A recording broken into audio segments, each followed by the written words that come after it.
Hola a todos, buenas noches. Hoy es miércoles 21 de febrero.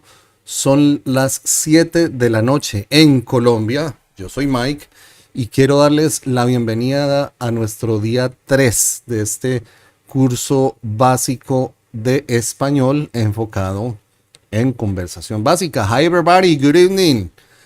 Today is Wednesday, February 21st, 2024.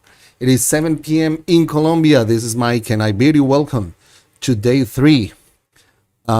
This is our basic Spanish course. Let's talk. Charlemos Pues. This is a basic course focused on conversation. We've had so far 3 live classes in which we started with some basics for speaking. So, what's the deal here? Hey, Flash Flood area. Buenas noches, gracias por estar aquí. So, what's the idea? Just as a reminder, in my channel, this is a fairly new channel, just a few months old, but I have a lot of videos. I have a lot of videos in this channel. And I have a lot of videos of some of them for Spanish sounds, how to make the Spanish sounds that might be difficult, like the R, ñ, che, stuff like that. And also videos of verbs conjugation, because Spanish is hard. I will give you that. I won't deny that Spanish is so hard. Spanish is way harder than English. English is easy compared to Spanish. Hey, ¿cómo vamos? Yes, he played center back. Ozen Quebec. Bienvenido. Gracias por estar acá. So, the thing is that with Spanish, we have the level of... He estado muy bien, gracias. ¿Tú qué tal? Gracias por preguntar. Muy bien. That's the way, practicing. We need to practice. So I was telling that the level of difficulty for Spanish comes with, first, the fact that we have a lot of conjugations for a single verb depending on the subject. So if we have play in the past, I say I played, you played, he played, she played. Everything is played. That's it in English. But in Spanish, I have yo jugué or yo jugaba. 2 different conjugations for the same subject in the past. Tú jugaste, tú jugabas, usted jugaba, usted jugó, ustedes jugaron, ustedes jugaban, él jugó, él jugaba, ella jugó, ella jugaba. Man, this is so complicated. It is a good thing that this is my native language, because to be honest, this is a hard language. So the first thing is we need to get used to the conjugation. And I have a lot of videos about conjugation, verb conjugation, for regular verbs and some irregular verbs, the most used irregular verbs. So the idea is for you to watch those videos and practice. That's your homework. That's the thing that you have to do. Practice, repetition, exposure to the thing.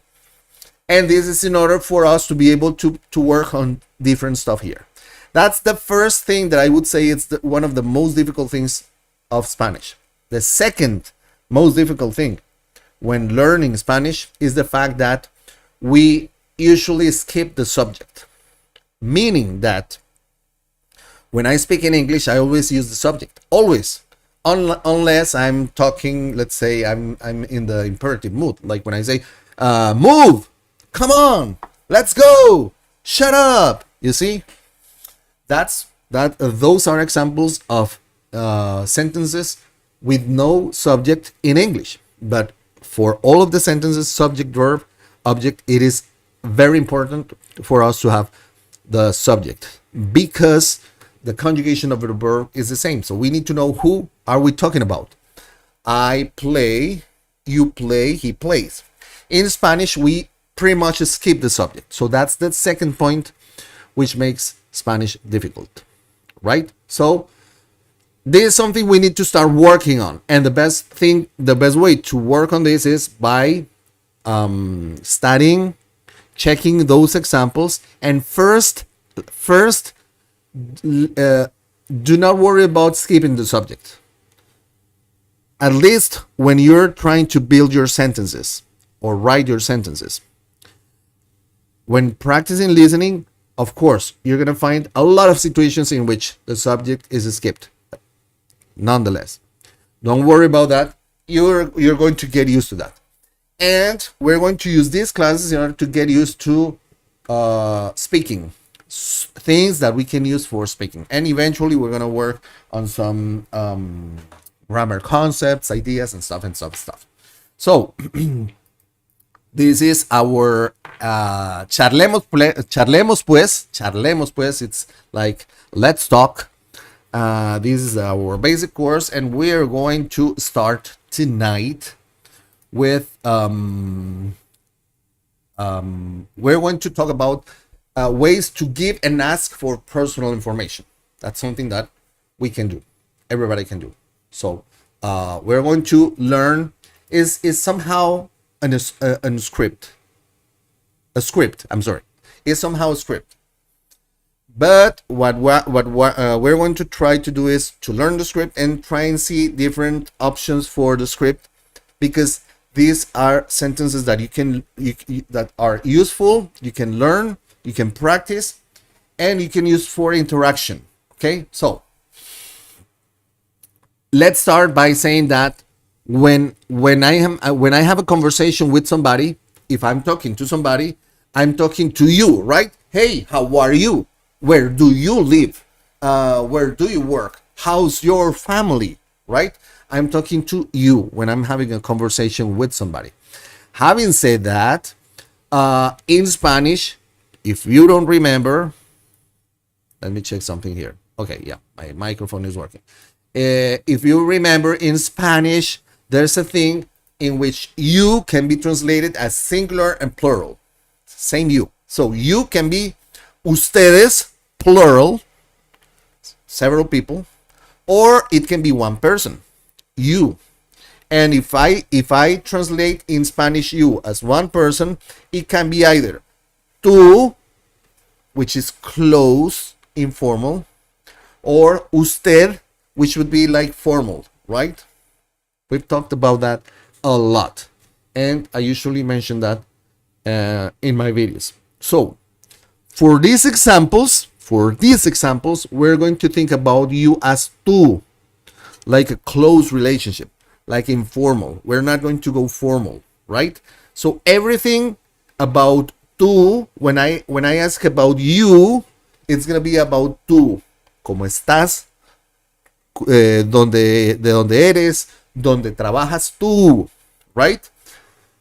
And we're going to get used to that. Then we can move to usted or ustedes. So, but in the meantime, we're going to work with tú, right? That's going to be the thing. And we're going to work these sentences. Let's check this real quick.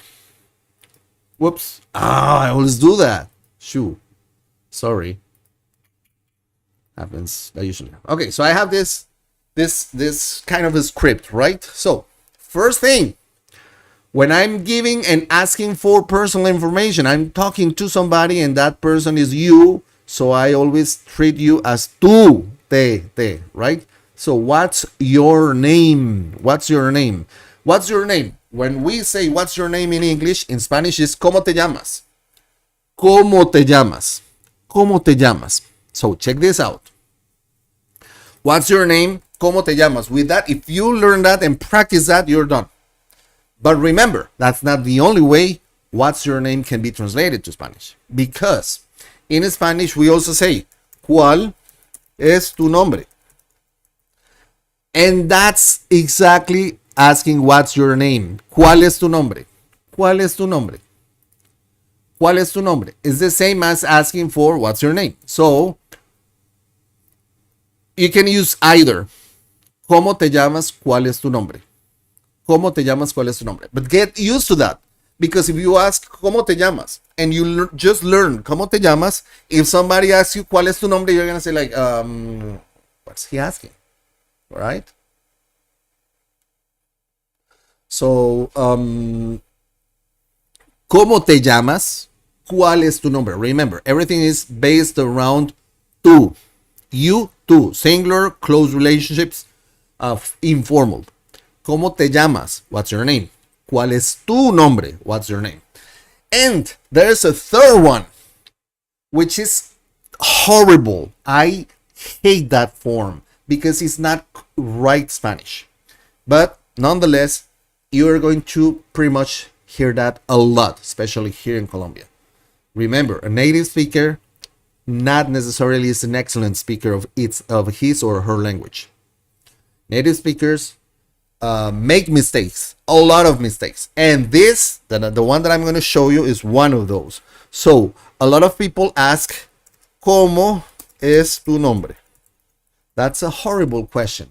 But nonetheless, you're going to find people who are going to ask you that. ¿Cómo es tu nombre? Meaning, what's your name? ¿Cómo es tu nombre? So, if you want to get used to the sound of it, it is good for you to know that we have these three ways of asking. ¿Cómo te llamas? ¿Cuál es tu nombre? And ¿cómo es tu nombre? But please do not learn this for saying it. Do not say that. Because if you say ¿Cómo es tu nombre? Hey, where do you learn English? With Mike. Oh man, that Mike is so bad spoken. So be careful with that. So this is just for you to know that people are going to tell you that eventually. ¿Cómo es tu nombre? Meaning, what's your name? But nonetheless, you're not going to say that. You're just going to say either ¿Cómo te llamas? Or ¿Cuál es tu nombre? Okay? This is very important. Please, it is very important. So, of course, the answer is, my name is Miguel. My name is Miguel. Yo me llamo Miguel. Remember, we skip the subject. So you can say yo me llamo Miguel. It's gonna be understandable. You're gonna sound right, but it's more natural if you skip the subject and you just say me llamo Miguel. So right now, if I ask you ¿Cómo te llamas? And you're gonna say me llamo John, me llamo Serena, me llamo George, me llamo Frank, me llamo Marie, me llamo Johnny, me llamo whatever. ¿Cómo te llamas? ¿Cuál es tu nombre? Me llamo. Sometimes you can say mi nombre es Miguel. You can find that. That's not so common. It is not common, but you may find it. Mi nombre es Miguel, because they're saying ¿Cuál es tu nombre? Mi nombre es Miguel. But most likely, the most natural way is me llamo, and then your name. ¿Cuál es tu nombre? And you're gonna say me llamo, whatever. Okay, me llamo, and this is a conversation between you and me, you and I. Next question, where are you from? ¿De dónde eres? ¿De dónde eres? Remember, ¿de dónde eres tú? But we're skipping the subject. ¿De dónde eres? ¿De dónde eres? Check it out.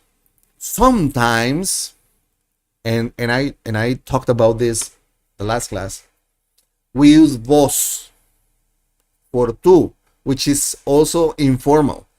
And we can ask, ¿de dónde sos? ¿De dónde sos? ¿Quién? ¿De dónde sos vos? ¿De dónde sos vos, hombre? Very Medellín, very paisa. ¿De dónde sos? So, where are you from? You may find ¿de dónde sos?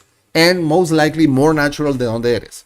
If you're going to learn, it's way better if you learn this way. ¿De dónde eres? ¿De dónde eres? Being informal, right? Close to the person. It's going to be okay.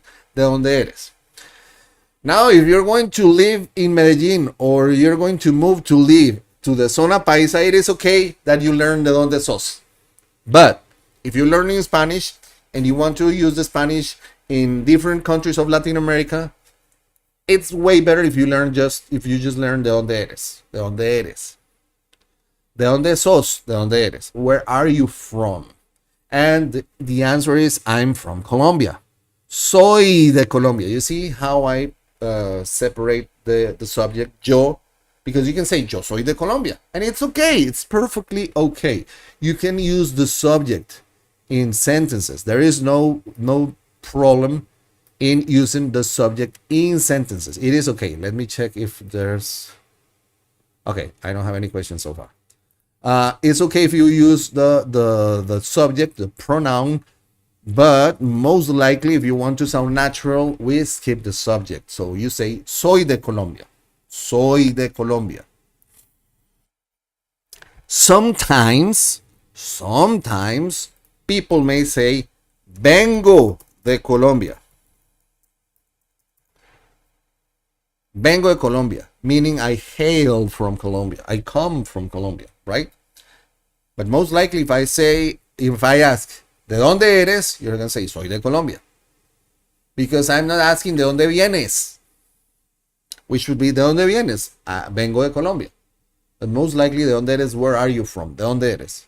Soy de Colombia, vengo de Colombia. So most likely, soy de Colombia. You can find vengo de Colombia, but it can be useful, right?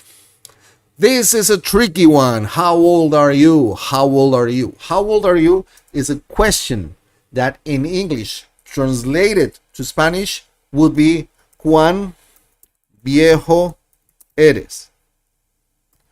And honestly, I find this question it makes sense.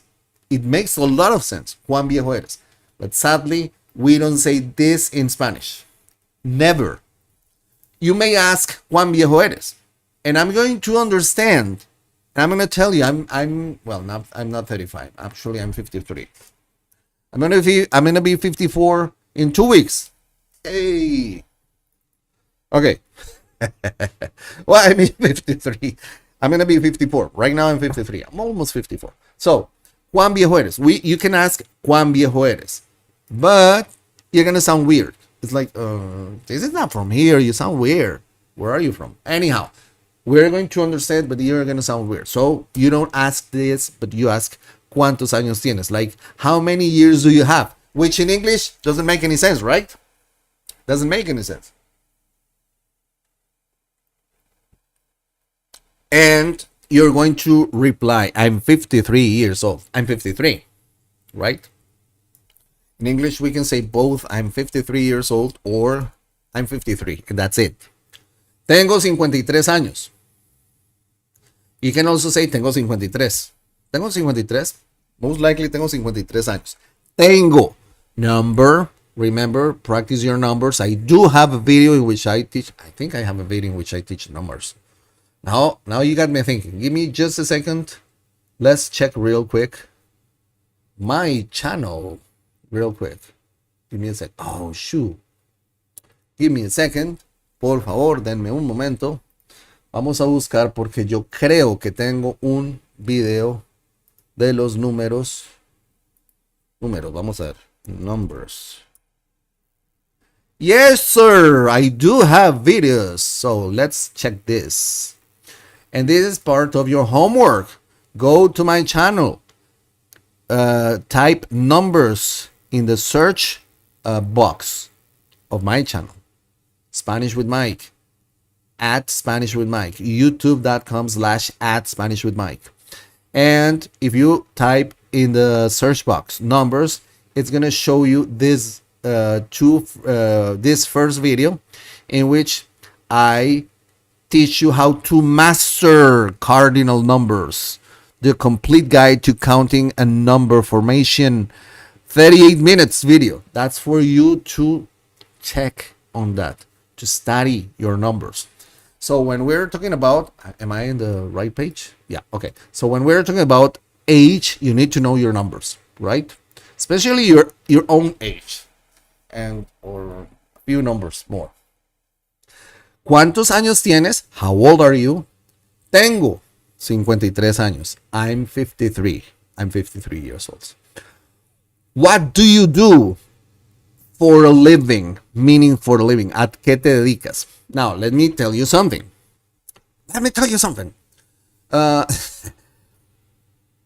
Sometimes I ask my friends, ¿a qué te dedicas? Meaning, what are you doing right now? What are you up now? That can be taken as that. ¿A qué te dedicas? Right now. ¿Qué estás haciendo? Right?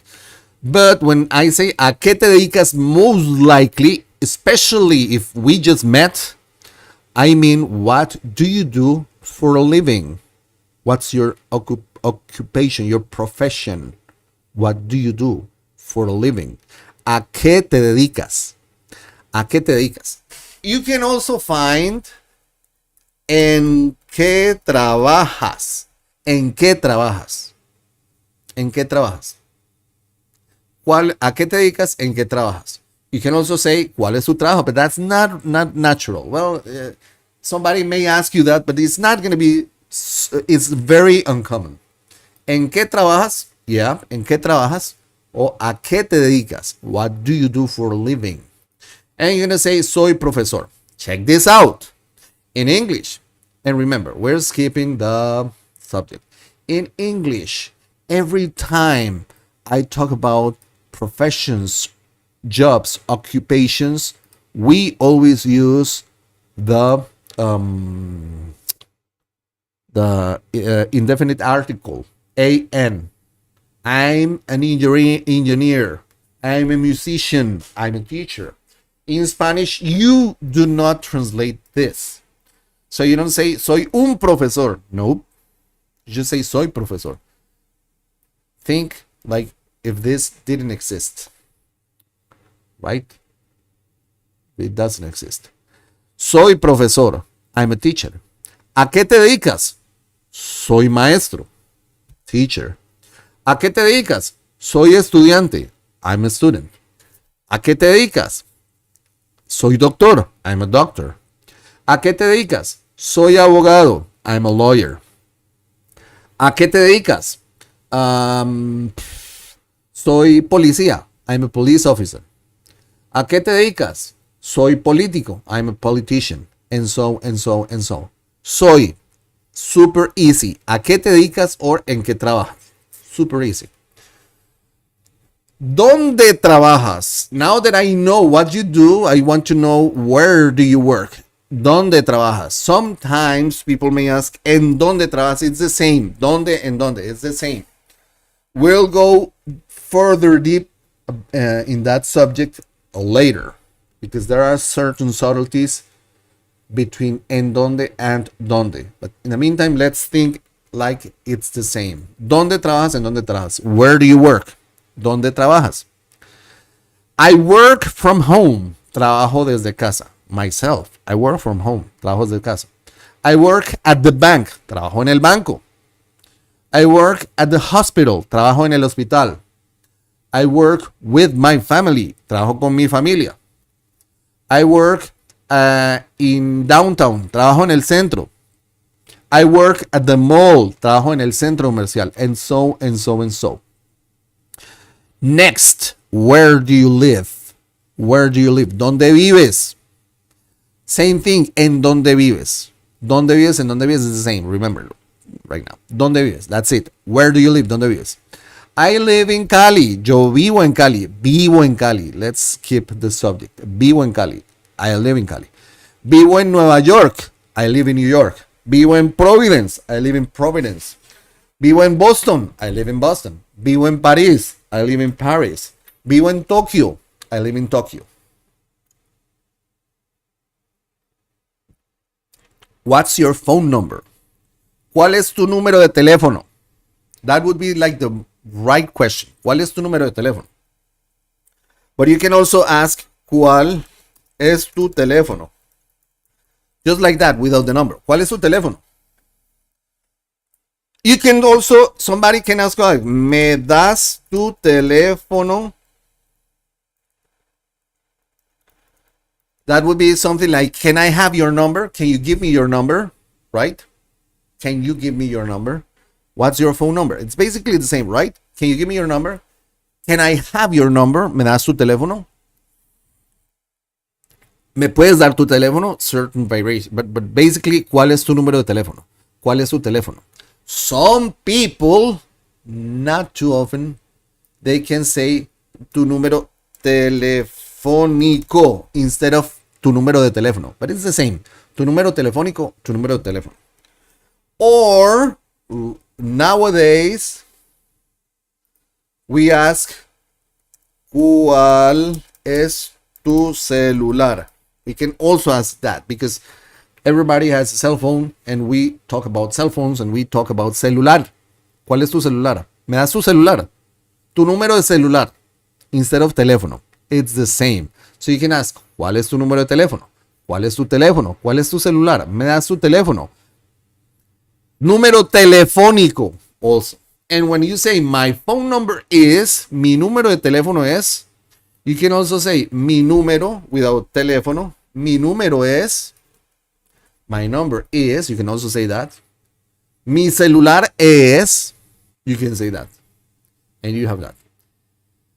And we're about to finish. Oh, yeah, we're about to finish. ¿Cuál es tu correo electrónico? What's your email? What's your email? My email is me@gmail.com, right?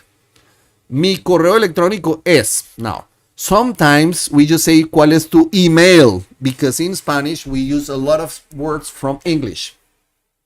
So if I say ¿cuál es tu correo electrónico? I can also ask ¿cuál es tu email? ¿Me das tu email? ¿Me das tu email? Like, ¿me das tu teléfono? ¿Cuál es tu teléfono? ¿Me das tu teléfono? ¿Me das tu correo electrónico? ¿Me das tu email? Can I have your email? ¿Cuál es tu email? ¿Cuál es tu correo electrónico? Mi correo electrónico es, mi email es. You say the name of your user and at in Spanish is arroba. Dot in Spanish is punto. If I have a dash would be guión. If I have an underscore would be guión bajo.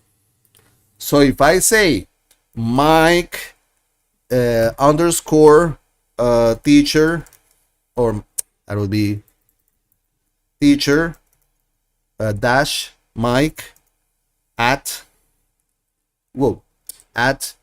gmail underscore forever.com.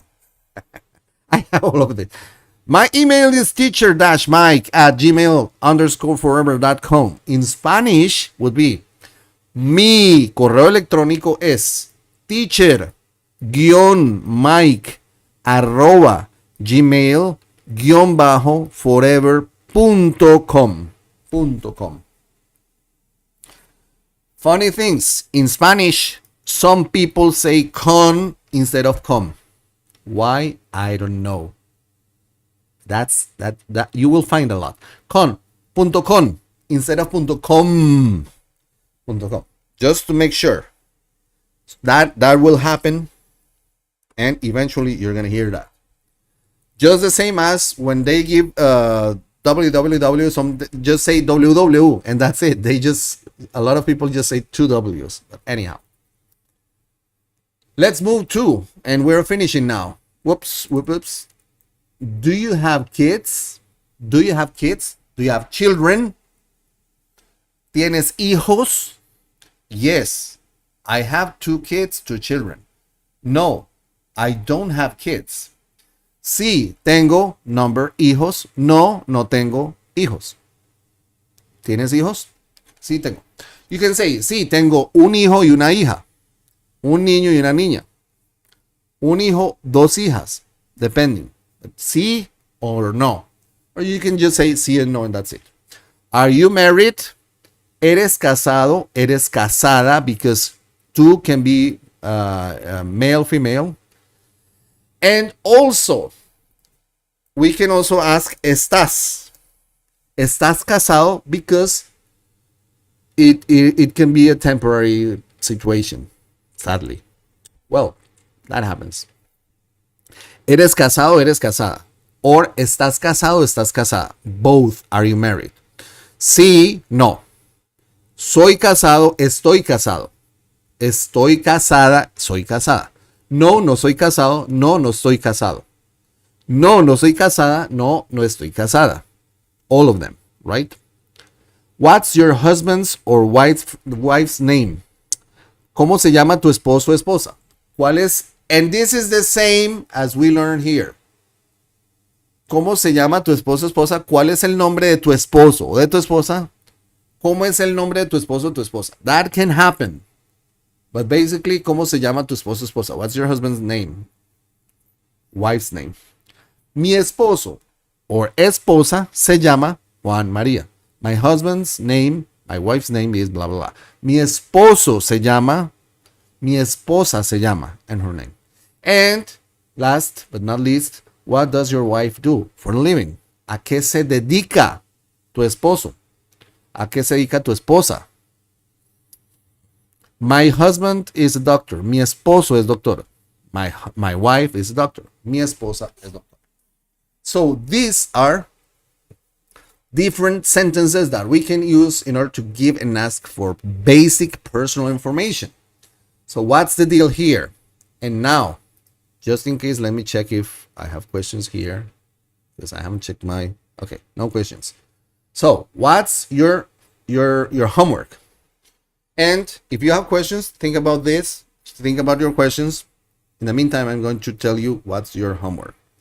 Your homework is, okay, you're going to practice this, different scenarios, right? The different ways of saying it. And you're going to try to have a conversation. First, you can do that by yourself, because I don't know if you have maybe, or if you have a friend who is learning Spanish with you, you can do that together. Or if you have a language exchange partner, you may find a language exchange partner and you can practice with this person, this and that, or somebody who's learning Spanish too. And practice this kind of conversation based on this script, but changing things, because you need to be aware that a real conversation is not really a script, and you need to understand possible variations of the conversation depending on where are you going or what are you asking on the way you're asking things. But this is a very good beginning. This is a very good beginning. And you're going to practice this a lot this week, along with the things that we already learned in the past videos. So that's your homework. That's going to be your assignment. I see you don't have any questions, so that's either good or bad. Let's say it's going to be good. Okay. So, as a side note, right now I have several friends and people I teach English to.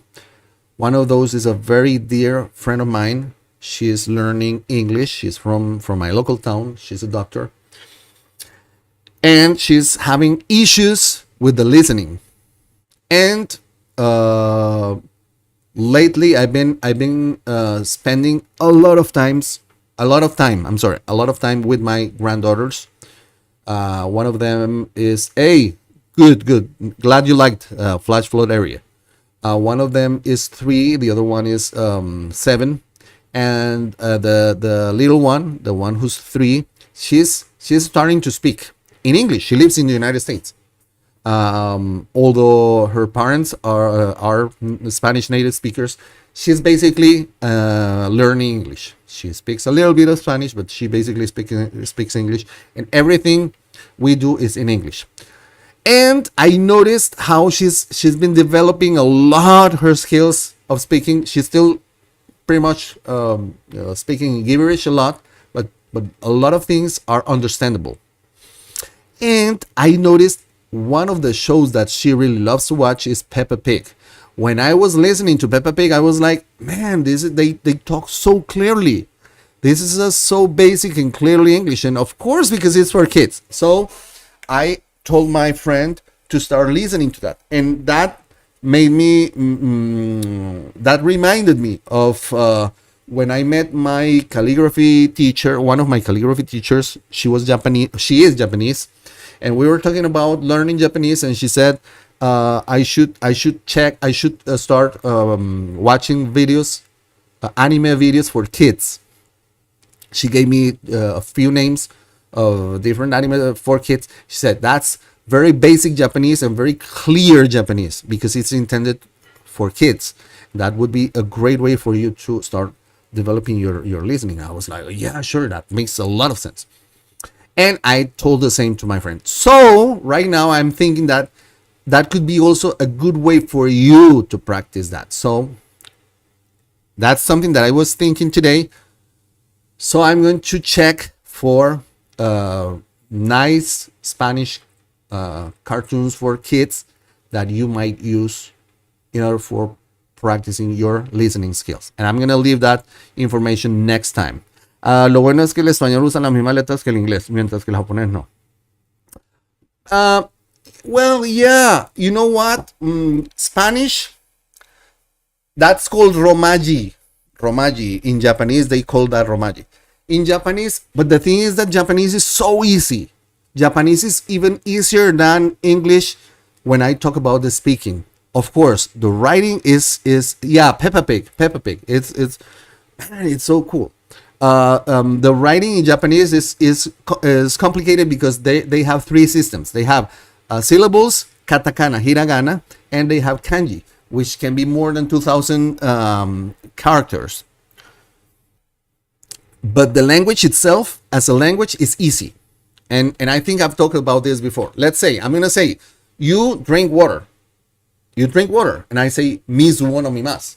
And if I say, I drink water, I say, mizu wo nomimasu. If I say, he drinks water, I say, mizu wo nomimasu. I can use the same sentence regardless of the subject. It's so easy. And the verb doesn't have any conjugation. Just nomimasu. Nomimasu. Mizu, water. Wo would be like a particle that is used in order to apply the verb to an object. Nomimasu, which is the verb. Mizu wo nomimasu. And I can say, watashi wa mizu wo nomimasu. Yo, I drink water. Or anata wa mizu wo nomimasu. You drink water. But I can say that. And it's so easy. They don't have plurals, so it's easier. They don't have gender either as English. So like in English. So it is easy. And the tenses are easy because I can say ashita izu wo nomimasu. Kyou wa mizu wo nomimasu, meaning today I drink water. And I can say ashita wa mizu wo nomimasu, meaning tomorrow I will drink water. And it's the same. So in general, it's easy. Yeah, sure. The conjugation is, the writing is difficult because you need to learn. The hiragana and katakana are easy, and you can learn hiragana and katakana in 3 weeks. Like that, because I learned hiragana and katakana so fast. Because those are like 25 syllables. It's easy. It's easy. You need just to practice. It's easy. I don't know Korean. I'm sorry. I don't know Korean. But Japanese, what I mean is I can identify Korean, but I don't know Korean. But I know Japanese is easy. And the sounds of Japanese are easier for a Spanish speaker than English sounds. Because in Japanese they have a, I, u, e, o. 5 syllables. In English, no. In English, we have 12 syllables. I mean, vowels. I'm sorry. A, I, U, E, O, 5 vowels in Spanish. A, I, U, E, O, 5 vowels in English. I mean, in Japanese, and 12 vowels in English. It's so difficult. In English, we have sounds that we don't do in Spanish. Not that much. In Japanese, it's different. So, yeah, it's a different thing. So now, I'm sorry. I just drifted away from our thing, but this is nonetheless interesting. So that's your job, and I'm gonna check those cartoons for you to practice your listening skills. Remember, we're going from basic to advanced or intermediate at a slow rhythm, slow pace, but we're gonna get there. And you need to study your grammar concepts. Okay. Yeah, it is very interesting. I love languages. I try whenever I can. I try to learn a thing or two. The other day I was talking to a friend of mine who's a German. And I was trying to learn some stuff in German to greet him. So like Guten Tag, Herr Egger. Wie geht es dir? Like good morning, Mr. Egger. how are you? But I cannot keep a conversation because, anyhow. So that's your homework. You know what to do. And yeah, I think that's it for today. Antonia, my dog is barking in the background. I hope that's not going to be an issue. Thanks to all of you, the ones who were here during this live class. Thank you very much. I really appreciate you taking the time for being here with us, sharing this all together. And also thank you, the ones who are here watching this later, because I have this video. I'll let you know, I'll talk to you about that. Hold that thought about the Brazilian. Yeah. Give me a second. Where I was. Where was I? Shoot. Oh, I'm drifting away. Oh yeah. Thanks to all of you, the ones who are watching this later, because this video is going to be as part of a playlist called Charlemos Pues, the basic course, Spanish basic course for 2024. Yeah. No, don't worry. My mistake. And also a very huge thanks to the ones who are members of the channel. I really appreciate your support. You can support your channel by becoming a member. I really appreciate that. Thank you very much. And thank you for your support. What happens with Brazilian? Portuguese can be either from Brazil or from Portugal. Brazilian Portuguese is easier to understand because it has Latin roots. So I can hear a Brazilian guy and pretty much understand 50-60% of what he says, but I cannot speak in Portuguese from Brazil. Same thing happens with Italian. Italian is very Latin, like Spanish, because the root is the same, Latin, the root. So when I hear somebody speaking in Italian, I can certainly understand things. Not everything, but I can get things. Way more than if I never heard German and I listen to somebody speaking in German. Way more Italian because of the roots. So any language which root is Italian, Latin, is going to be understandable for us Spanish speakers, because Spanish comes from Latin. And but not necessarily we're going to be able to speak it. We may learn that easier because of that.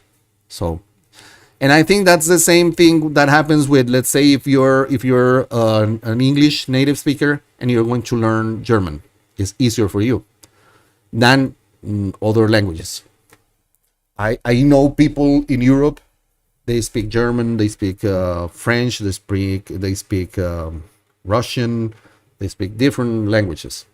And it's easier for them because of the roots. Anyhow. Okay, so I don't see any questions, so I take for granted that everything was understood, hopefully. I really thank you for being here once again. Remember, if you like this video, remember, you know what to do. Please share with your friends, groups, and video, social media. And if you haven't yet, subscribe to the channel. Click the bell button in order to get notifications, in order for you to get the updates on the videos that we're posting. And you're still helping us to keep on growing as a channel. I really appreciate that. What about Chileno? But it's people from Chile. Thing is that Chile, Argentina, Paraguay, they have pretty much the same accent. It's a very similar accent, and they have the accent and different, of course, different terms, expressions. It's like Spanish from Spain, or it's like English from United States and English from Australia. There are things, right? Or English from the United Kingdom. There are differences, right? Something like that happens. Thing is that they tend to have a Spanish which is less neutral than ours. I've heard that Colombian Spanish tends to be more neutral than Spanish from other Latin American countries. Colombian Spanish. most likely. Of course, if you go to different places in Colombia, you're gonna find that's gonna, and you can see I have 2 videos in which I talk to a guy about Paisa culture. That's in this channel. I recommend you to practice your listening skills and watch those videos. We talk about that. So yeah, and they have a different way to speak. So but it's basically Spanish. So let's say if I talk to a guy from Chile, of course I'm gonna be able to understand, unless they use words that perhaps we don't know what they say. I know this because I've heard that before, but the first time I've heard like let's say boludo. Boludo, what do you mean with boludo? Boludo is that thing. Oh, okay, I got it. Things like that, right? Or when I talk to guys from Mexico and they use certain words like la ruca. What's la ruca? Oh, la ruca is that. Oh, okay, got it. Aguas. What's aguas? Oh, that's it. Oh, okay, got it. So it's the same. So it's a matter of learning. So this just for finishing now, because we're pretty much done. You're learning Spanish, right? Why you're learning Spanish? Are you gonna move to a country in which Spanish is spoken? If so, you need to focus on the Spanish from that area. Meaning, if I'm going to Medellin, it doesn't make too much sense to study to study Spanish in Spain, because it's way too different. Or if I'm going to go and move to Spain, I should learn from Spain and not from Colombia, because it's so different. Spanish is Spanish, yes. But we need to focus on, if we're moving, we need to focus on where the language is spoken, wherever we're moving to. If we're learning because we like the language, choose the one that suits you better. In this case, I've always told we teach Spanish from Colombia, Latin American Spanish here. And when I explain things, I try to cover vosotros, which is you from Spain, but that's something that we don't basically use. We understand, but we're not use. So, okay. So once again, if you like this video, you know what to do. Share with your friends, group, social media. Help us grow. This is good. If you like the video, hey, Mike is good. Whatever. We're learning. And thank you very much for being here, and see you next class. Remember, most likely Tuesday or Wednesday, 7 p.m. Colombian time. Gracias por estar aquí. Que pasen una feliz noche. Sigan estudiando, sigamos aprendiendo juntos y nos vemos. Chao. Gracias.